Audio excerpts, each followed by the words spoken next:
চলুন আজ আমরা পদ্মপুরাণ থেকে এমন একটা আশ্চর্য গল্প শুনব যা গীতার অষ্টম অধ্যায়ের শক্তি বা মাহাত্ম্যকে এক অবিশ্বাস্য রূপে আমাদের সামনে তুলে ধরে।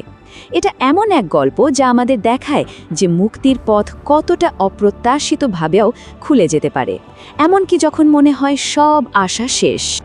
আর জানেন, এই কাহিনীটা কিন্তু কোনো সাধারণ গল্প না, এটা স্বয়ং দেবাদিদেব মহাদেবের মুখ থেকে বলা এক পবিত্র শিক্ষা।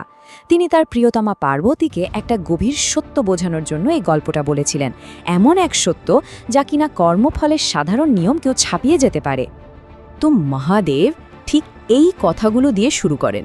তিনি বলছেন শ্রদ্ধার সাথে শুনতে, কারণ এরপর যা বলা হবে তা আমাদের কর্ম আর মুক্তি নিয়ে যা ধারণা সেটাকে হয়তো চিরদিনের জন্য বদলে দিতে পারে।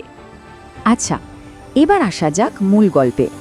গল্পের কেন্দ্রে আছে এক ব্রাহ্মণ, কিন্তু যেমন তেমন ব্রাহ্মণ নন। তার জীবনটা ছিল পুণ্যের ঠিক উল্টো দিকে, মানে পাপের এক জীবন্ত উদাহরণ। গল্পটা হচ্ছে দক্ষিণ ভারতের অমরদাকপুর শহরের। ভাবুন একবার, একটা পবিত্র শহর, আর সেখানেই থাকতো এই ব্রাহ্মণ যার জীবনটা ছিল পুরোপুরি অপবিত্র। আর এই শহরটাই সাক্ষী হতে চলেছিল এমন এক অলৌকিক ঘটনার যা এক পাপী আত্মার ভাগ্য চিরদিনের জন্য বদলে দেবে। তার অধঃপতন ঠিক কতটা গভীরে ছিল, মানে এমন কোনো পাপ নেই যা সে করত না।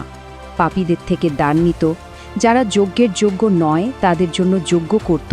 মনটা ছিল শুধুই লোভ, প্রতারণা আর নিষিদ্ধ বাসনায় ভরা। আর এই পাপের জীবনে সে কিন্তু একা ছিল না, তার সঙ্গে ছিল পিঙ্গলা নামের এক গণিকা। দুজনে মিলেই যেন ধর্ম আর নৈতিকতা থেকে অনেক দূরে এক অন্য জগৎ তৈরি করে নিয়েছিল, যেখানে তাদের অ্যাকাউন্টে শুধু পাপই জমা হচ্ছিল। কিন্তু জানেতে, পাপের জীবন তো আর চিরকাল চলে না, কর্মফল তো আসবেই। আর যখন এলো তা ছিল হঠাৎ আর ভীষণ ভয়ঙ্কর। চলুন দেখি সেই ব্রাহ্মণের জীবনের নাটকীয় শেষটা কেমন ছিল। এখন প্রশ্ন হলো যে মানুষটা সারা জীবন শুধু পাপই করে গেল, তার শেষটা কেমন হতে পারে? কর্মের হিসাব তো খুব সোজা, তাই না? যা কর্ম তার ফল তো পেতেই হবে। আর সেই কর্মফল এলো এক ভয়ঙ্কর রাক্ষসের চেহারায়।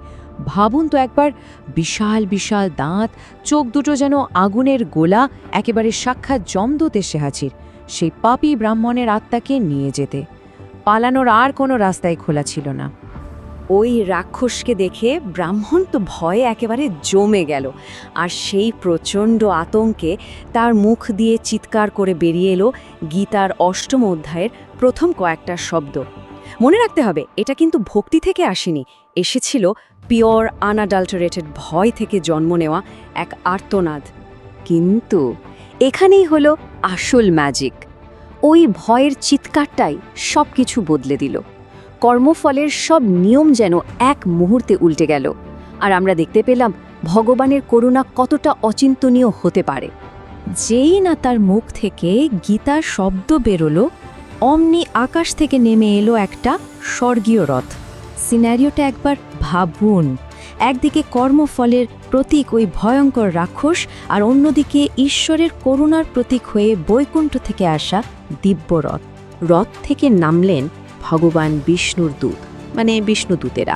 আর তারা কি করলেন? ওই মহাপাপী ব্রাহ্মণের আত্মাকে খুব সাবধানে তুলে নিলেন সেই রথে। এক কথায়, পাপের জগৎ থেকে সোজা ভগবানের ধামের দিকে এক অসম্ভব যাত্রা শুরু হলো।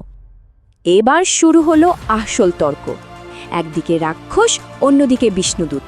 আর তাদের এই তর্কাতর্কির মধ্যেই আমরা বুঝব গীতার অষ্টম অধ্যায়ের আসল শক্তিটা ঠিক কোথায়। রাক্ষসটা তো ছাড়ার পাত্র নয়। সে তার দাবি জানাচ্ছে, আরে এ তো মহাপাপী, কর্মের নিয়ম অনুযায়ী এর আত্মা তো আমার। কিন্তু বিষ্ণুদূতেরা বললেন, না, নিয়ম বদলে গেছে, কারণ মৃত্যুর সময় সে গীতার অষ্টম অধ্যায় উচ্চারণ করেছে, ও সব পাপ ধুয়ে গেছে, ও মুক্তি পেয়ে গেছে। এই যে ব্যাপারটা, এটাই হলো গীতা মাহাত্ম্য। মানে গীতার শব্দগুলোর মধ্যেই এমন একটা শক্তি আছে যা সব পাপ ধুয়ে দিতে পারে। আপনি জেনে বলুন বা না জেনে, ভক্তি করে বলুন বা ভয়ে, ডাজন্ট ম্যাটার, এই শব্দগুলোর নিজেদেরই একটা অসীম ক্ষমতা আছে। তাহলে পুরো ঘটনাটাকে যদি আমরা স্টেপ বাই স্টেপ দেখি, কি দাঁড়ালো? ১. একজন মহাপাপী, তার কর্মফল প্রায় নিশ্চিত। ২. সে হঠাৎ করে অনিচ্ছাকৃতভাবে একটা পবিত্র শ্লোক বলে ফেলল। আর ৩. ওই শ্লোকের নিজের শক্তি তাকে সঙ্গে সঙ্গে শুদ্ধ করে মুক্তি দিয়ে দিল। সিম্পল। কিন্তু গল্পটা এখানেই শেষ না, কারণ এই শিক্ষাটা শুধু ওই ব্রাহ্মণের জন্য ছিল না, এটা আমাদের সবার জন্য একটা বিরাট আশার কথা। আর সেটা আমরা বুঝব পিঙ্গলার গল্প থেকে। ভাবুন, পিঙ্গলা তো নিজের চোখে সবটা দেখল, তার পাপী সঙ্গী কিভাবে মুক্তি পেয়ে গেল। এই ঘটনাটা তার জীবনটাকে পুরো বদলে দিল। সে বুঝতে পারল এই শব্দগুলোর শক্তি ঠিক কতটা অসীম। আর তারপর পিঙ্গলা তার বাকি জীবনটা পুরোপুরি উৎসর্গ করল গীতার ৮ম অধ্যায় জপ করার জন্য, এবং ফলস্বরূপ মৃত্যুর পর সেও বৈকুণ্ঠে গেল। মানে এই পথটা আসলে সবার জন্যেই খোলা। গল্পটা শেষ করে মহাদেব পার্বতীকে বললেন, এই হল গীতার ৮ম অধ্যায়ের অতুলনীয় মাহাত্ম্য। এই কথাগুলো বলে তিনি শুধু গল্পটাকেই শেষ করলেন না, এই পবিত্র সত্যটাকেই সবার জন্য প্রতিষ্ঠা করে দিলেন।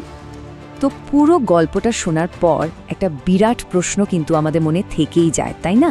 যে পবিত্র শব্দের শক্তি কি এতটাই পরম যে তা বলার পেছনের উদ্দেশ্য বা ভক্তিকেও ছাপিয়ে যেতে পারে? এই প্রশ্নটা নিয়েই ভাবা যাক।